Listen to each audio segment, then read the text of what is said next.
Welcome to the Savvy Parent Podcast, where we help you make smart, legal, and financial decisions for your family. The Savvy Parent Podcast is produced by the Law Office of Shannon McNulty, an estate planning law firm in New York City. On this first episode of the Savvy Parent Podcast, you'll meet Shannon McNulty, lawyer and founder of the Savvy Parent website. Shannon shares how she became focused on working with parents with young children who live in New York, and why she finds it so rewarding to work with these clients on their legal and financial plans. She shares a bit about the other experts we'll be having joining us on the podcast, and she lets us in on some common advice that she gives people when it comes to starting their legal plan. Enjoy our first episode. All right. Well, I am so excited for the first episode of the Savvy Parent Podcast. Shannon, welcome to our podcast. Thanks, Sarah. I'm so excited to be here.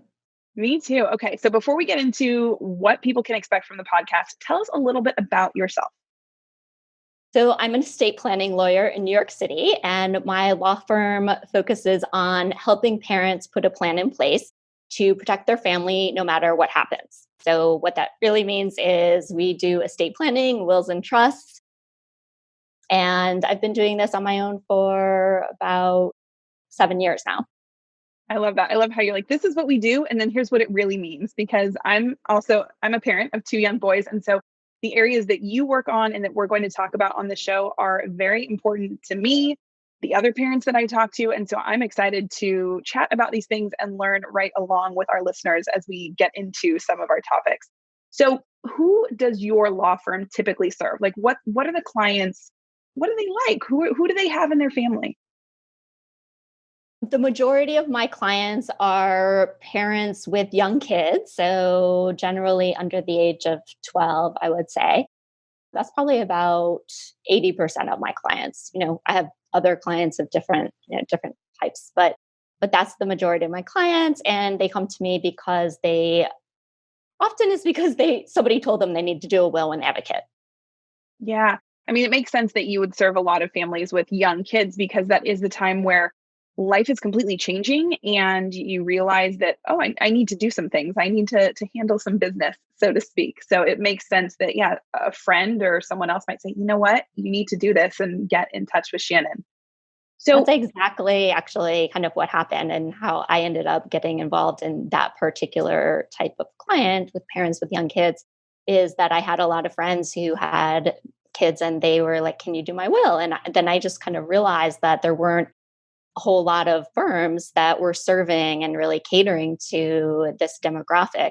And a lot of parents, I think, they don't know where to start. They're intimidated. They look at like law firm websites and they're, have like the hammer with the judge on them. And they think that I don't think that that's really where I want to go. And I don't know how much it's going to cost. And a big firm looks, too crazy. So I really wanted to provide a service where parents with young kids would feel really comfortable and not have a conventional sort of very stuffy law firm experience. Yeah, I love that, because I remember starting to do the research and it was really overwhelming. It's like there's so many places you can go. And I think as a new parent, especially, you're already feeling a little maybe stressed out or, sensitive, or this is so important. My life has completely changed and I want to do the right things and with the right people. And that can be tough to find. So I love that you focus in on these young families and really help supporting them. So you touched on this a little bit, but let's talk a little bit more about the types of services that you offer to these young families.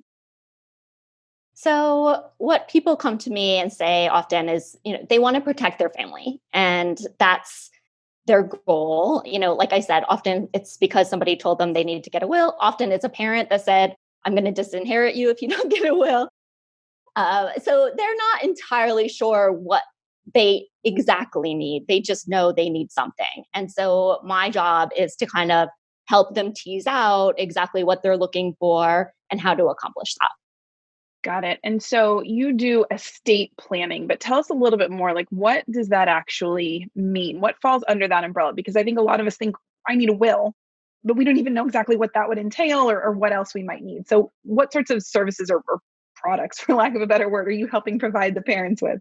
Sure. So what I start with is, what are we looking to accomplish? So the primary thing is we want to make sure that your kids are taken care of by the person you want them taken care of by. And that's through a will, a guardianship provision in a will. And we also do that through a standby guardianship or a temporary guardianship provision. And that's because in a will, it only goes into effect after you passed away and a judge appoints the guardian. Whereas a temporary guardianship can go into effect immediately, either if you're incapacitated or if you've passed away and before a court can appoint a long-term guardian. So that's how we take care of the guardianship part of things. The other aspects of it are, how do your assets get transferred? And if we do it through a will, it goes through the court. If we do it through a revocable living trust, then it can avoid the court. So how do you want your assets to pass? Then how do you want your assets to be protected? So a lot of, and I would say the vast majority of parents don't think it's a great idea for an 18-year-old to come and do a whole bunch of money. So in order to do, to make it delay that inheritance so that the kid doesn't just squander it when they're not really old enough to make great decisions, we can put into a trust and delay that, the time at which they are able to completely access the money. So those are kind of the estate planning part of things in terms of, like, if somebody passes away. There are also things that we do to address the issue of incapacity. So if you became incapacitated, who would make medical decisions for you? Who would be able to pay bills? So who would pay your rent? Who would pay your mortgage? Those kinds of things. So that's kind of the big umbrella of what I do. Yeah. And that's so important because, as a parent, you think, okay, I want my kids to be protected. I want my assets to be protected, but you don't necessarily know where to go from there. Or maybe you've had some conversations with your partner or your spouse about, here's what I'd like to have happen. Here's what we think should happen with the kids, but it needs to be not just in writing, it needs to be legal and it needs to be handled well. I mean, these are really important pieces that I think you don't really want to sort of skimp on or not get correct, because heaven forbid something happens. You don't want your kids to not be handled in the way that you would hope, or your money to not go to the right place or be stuck and your children or your family not be able to access that. Yeah. I mean, and you can just imagine how traumatized someone would be, a child would be to lose a parent. And so you want to make sure that if that, God forbid, did ever happen, that everything else would be done as best as possible and that they would be protected and cared for as well as possible. Absolutely. So you mentioned that you sort of almost fell into working with these young families because your friends were reaching out to you and you saw this as a need. But what are some of the reasons that you just continued to focus on parents with young families? Why is that appealing to you? I like it because they're starting out, and if you're coming to me as a parent with young kids, then you're probably very proactive, because a lot of people put this off. And so I really like working so that what it does is attracts a lot of clients who are really proactive and are really concerned about these things and take them seriously and want to get their life in order. And so that's why I like it. I like getting good news that there's a baby being born. And so we have to update the documents. So and I just feel like I can add a lot of value that they wouldn't get elsewhere. Yeah. And I think it can feel scary to get all of these pieces put into place, but it's also very settling once it's done. So I bet that's also enjoyable with your clients, like that breath of like, okay, it's handled, it's signed. You don't need to think about this again because we've done it right. That's exactly what I aim to do. So when I finish up and a client says, I feel so much better now, and this was not nearly as painful as I thought it would be, it just makes me feel really good. Yeah, I bet. And I'm sure they're very happy too that it was not as painful as they expected, because it's no fun going into those sorts of situations. And this is it's a tough topic to be thinking about, of planning and what could happen, what ifs. So I love that you make it easy and just kind of get these pieces handled. So aside from kind of the law side of things, you also have the Savvy Parent website. What sorts of information do you share there, and why did you start that site for parents?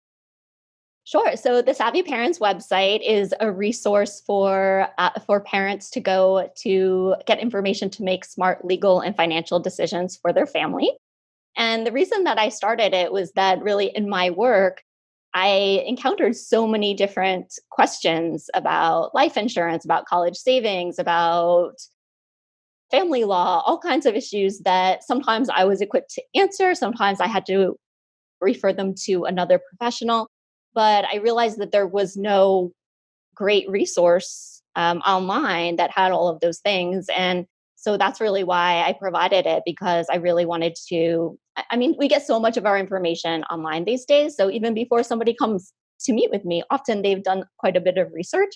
And so I know that people just like to read up on things before and get educated before they reach out sometimes. And also there are parents who maybe can't afford my services, to be honest. And so I feel like this is a great resource for them, that it's totally free. They can go and get that kind of information. Yeah, I love that. It's sort of 2 points. It's that part of what you do, there's other pieces of it. It's not just the estate planning. There's other parts that people need to think about. And we're going to talk more about what those are in a little bit today, but also in our future episodes. But also, not everyone can afford this full on legal process of getting all of these pieces in place. And so to have really strong, accurate information is so important. So I love that that's what the website is providing. And since you do want to provide this well-rounded information, we're going to have some guests coming up on the podcast, some of these experts. So what sorts of experts can our listeners expect to hear from? So yeah, I'm really excited about the people we're going to be having on. There's some of the top people in their fields, and just addressing things that the parents really, they need to know. And a lot of times they have a lot of questions about. And so it's, when I'm working with clients, a big thing is life insurance. So talking about life insurance, there's so many questions about that. It can be really complicated, and it's so important to get good information on it. College savings is another one. Retirement savings, making sure that you're taking care of yourself and your own retirement, budgeting, working with nannies, and also being a parent in the workplace. So pregnancy discrimination laws, workplace parental leave laws, things like that is so important when you have kids and you're trying to balance both your work and your family life. Yeah, well, we look forward to having some of these experts on the podcast, and also you've got some great resources already on the website. So that's fantastic, and we'll get some of those people on and learn more from them. So as our listeners will continue on this journey with us, what is it that you hope that they gain by continuing to listen to our podcast? I really want to empower them to be able to make smart decisions for themselves. And whether that's a decision in terms of they start investing, they start saving for college for their kids, or they open a retirement account, or they reach out to a financial advisor. That's really what I want to do, is to make sure that people are able to get good information and that they can make smart decisions. And another reason why I started is because there's some bad information out there and there's some bad advice. And so I wanted it to be something that was unbiased, where, we're not selling like a life insurance product or anything. So that was really important to me as well. Absolutely. Well, I think everyone's going to get a lot of great information from you, from the guests that we have on. So we're really excited to be kicking off this podcast. And to wrap up our very first episode, what's the most common advice that you find that you're giving the clients who work with you? Is there like one thing that you just say over and over again to people? Just get started. So a lot of times people are just so torn about things and they don't know who they're going to appoint as the guardian, and they could put that off forever. But you really just need to know it's never going to be perfect, because that would never be a perfect situation if it came to pass. So just get started. And whether it's with estate planning, life insurance, financial planning, that the sooner you get started, the better you're going to feel about it. Absolutely. Well, such good advice. And if people aren't sure where to get started, they can go back to our blog. They can continue to listen to the podcast, and we'll give them some good steps of what they can take. So Shannon, thank you so much for our very first podcast. Thanks, Sarah. Thanks for joining us on this first episode of the Savvy Parent Podcast. We look forward to having you back for more. If you'd like more information, don't forget to visit thesavvyparent.us and join the Savvy Parent community for free.